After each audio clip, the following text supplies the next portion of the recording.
பாரு பாரு அங்க பாரு. ஏதோ ஒரிஜினல் அப்பா மாதிரி குழந்தை வச்சுட்டு என்ன அலப்புறா பண்றான் பாரு.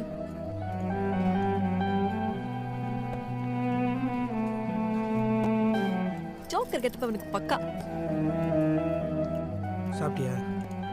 இல்லடா, இனிமேதான். நீ சாப்பிடு. எப்படி? சோறு தான் திம்பியா இல்லை வேற ஏதாவது திம்பியா? எதுவும் கலாய்க்கிறேன்னா சொல்லிடு.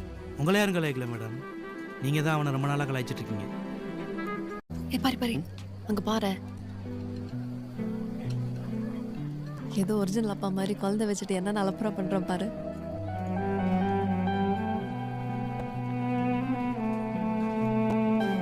ஜோக்கர் கெட்டப்ப அவனுக்கு பக்கா. சாப்பிட்டியா? இல்லடா, இனிமேதான். நீ சாப்பிடு. எப்படி? சோறு தான் திம்பியா இல்லை வேற ஏதாவது திம்பியா? எதுவும் கலாய்க்கிறேன்னா சொல்லிடு. உங்களை யாரும் கலாய்க்கல மேடம், நீங்கள் தான் அவனை ரொம்ப நாளாக கலாய்ச்சிட்டு இருக்கீங்க.